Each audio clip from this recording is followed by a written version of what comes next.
Our last guests today are Morgan McKnight and Mark Blevins of Brunswick County's North Carolina Cooperative Extension Office. Well, hey guys, thanks for coming today. Thank you for having us. So happy to have you here. What a great time. And I'd like to start off by talking about your roles with the Cooperative Extension. We'll start with you, Morgan. What is it that you do? Okay. I am the Family and Consumer Sciences Agent with Cooperative Extension in Brunswick County. So that kind of includes a lot of different things, but my focus is really on food and food education. So healthy eating, healthy cooking. In the past year that I've been with Extension, I've really tried to program with a focus on local foods. So when we're teaching or when I'm teaching classes about healthy eating and healthy cooking, we do a lot with smart shopping and shopping on a budget as well, whether that's to families or senior centers or things like that. I try and include information about local foods, where they can shop locally, and kind of shopping with the season. So normally things are at a lower price if it's within season, and if they can buy it from a farmer's market or somewhere locally, then it's going to a lot of times have a better price as well. Awesome. Yeah. While we're talking with you, tell me about your education and your background. How did you get into what you do? Well, it's interesting. I went to UNCW and graduated with a degree in community health education, which really sets you up for working in a few different areas of health, but I actually interned for the Brunswick County Health Department, and that's kind of when I realized, I guess, my passion for public health. So before that, I wasn't exactly sure what area I wanted to be in, but when I interned, I just loved being in the health field in Brunswick County, which is so different from even the county that I grew up in, and it was just really interesting to me. I loved the programs and the atmosphere of public health, and so while I was interning, I met Mark and a couple of the other people within Cooperative Extension, and I was lucky enough that a position came open after I graduated for the Family and Consumer Sciences Agent, and so that's kind of what got me in the door. Great. So it is, yeah. Great information. Okay, Mark, it's your turn. Well, I'm on the farmer side of local foods. So as the agricultural agent, I help farmers and gardeners do what they do best, and also lead kind of the whole program for Cooperative Extension that we have going on. We have some great staff members in Brunswick County as educators in Cooperative Extension. In addition to health and nutrition and agriculture, we have a horticultural staff that helps landscapers and master gardeners and other folks really hone their skills outside, as well as 4-H youth development, which gets kids all these leadership and other life skills to grow up and do great things and hopefully come right back to Brunswick County and keep those skills right here.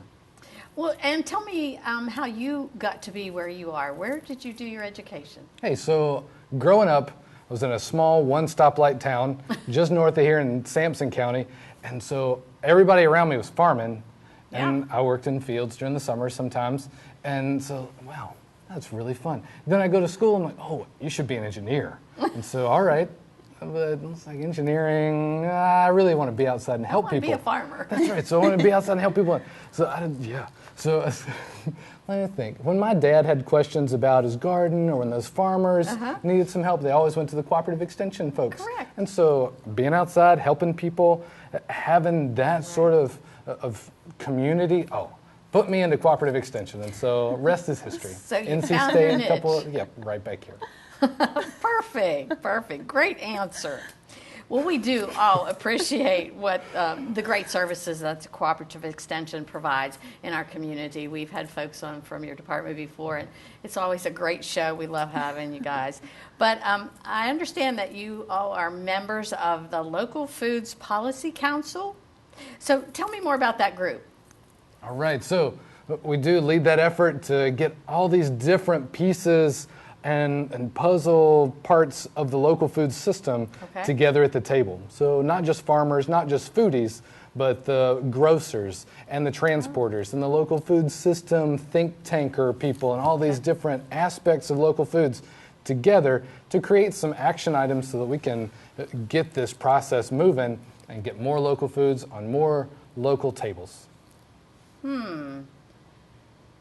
So does your council, is that located at the county complex? Is that where you meet? We How do often you meet get there. together? We meet about quarterly Okay. and try to get all those pieces together. We partner with folks like Feast Down East, because they have kind of a regional look to that. Lowe's Foods has been good. really looking at more local foods in their grocery stores, and also a lot of the local farmers that do more of that direct marketing piece to get their products straight to consumers. So we try to get those people together every once in a while. We look at some opportunities. What can we do next to really get the ball rolling? Well, Morgan, are all the local farmers markets members of this council? They're all, yes, so they're all a part of the partners that the council is made up of. So So they're all represented there. basically, at the yes. council. So we have 4 in our county right now, 4 markets. And then there's a few other communities in the county that are working to start markets in their area as well. But there's 4 main ones that have been running now for the last few years. So. Well, that's really great information, and I always enjoy farmers markets. I love the local produce and the local honey and stuff like that. I think that's really cool.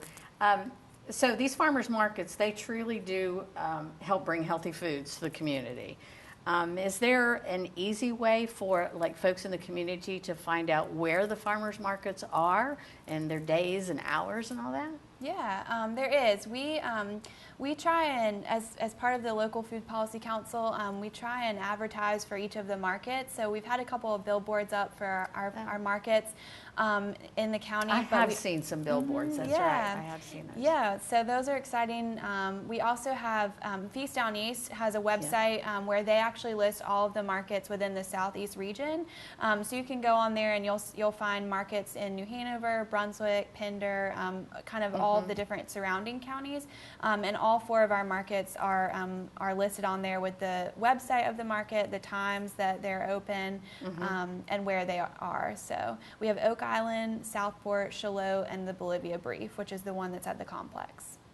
And what day is it at Bolivia at the complex? The Bolivia Brief Farmers Market is on Thursdays. Thursdays? Okay. And we're open from 11 to 2. What is that between like May and September? Or? So this year we started basically the beginning of May, right at the end of April. We run weekly all the way through August. And then from August to or basically September through December, we run every 3rd Thursday. So we still try and hit some of the like closer to the holidays and things like that. But we want to keep it open towards the end of the year still to give our farmers a place to kind of finish their selling with the fall produce. But we just do it monthly instead of weekly. So you all help to promote these markets and the healthy food options in the community. Yeah, so we, at our market, we have a table normally there that we set up with our vendors, and we provide a healthy recipe example or sample, I guess. So we use something that's in season that our farmers are selling. So like, for instance, last week that was blueberries. So good. The blueberry salsa. Blueberry pineapple salsa. It was delicious. So we just make any kind of recipes that are using some of the ingredients that or produce that our farmers are bringing. And we just do that so that hopefully as people come to the market, a lot of times that there's different things that maybe they haven't tried before, they're not really sure what to do with them, and so we want to give them those recipe examples, help them to kind of think outside the box of what kinds of things that they can do with the produce they're buying. I think that's a great idea because recently I've begun to experiment with cooking with vegetables that I've never tried before, and one of those was a rutabaga. Yeah, who knew? And some different things, and it can be a bit overwhelming. And so I think that the service that you provide by introducing some of those newer, well, not new vegetables, because they're really the old ones, the turnips and the, and of course collards have been around forever, but I've never cooked them. So I know.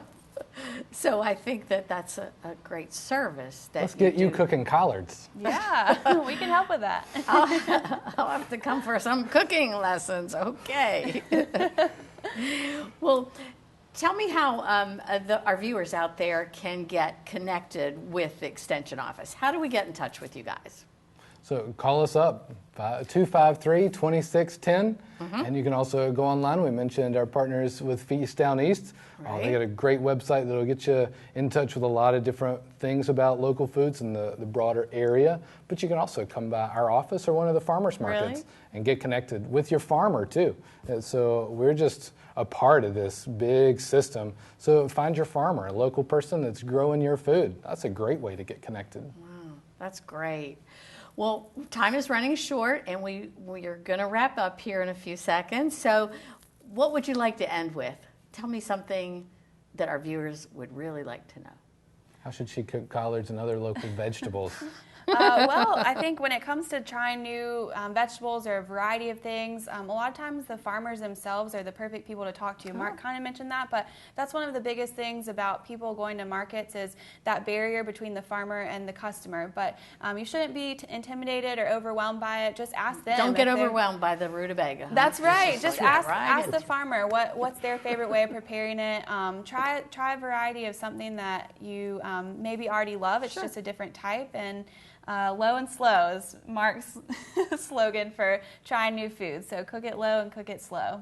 Great. Well, it's been a blast having you guys here. I hope you'll come back soon. I always have such great conversations with the folks from the Extension office. So thanks again. Thank you for having us. You're quite welcome.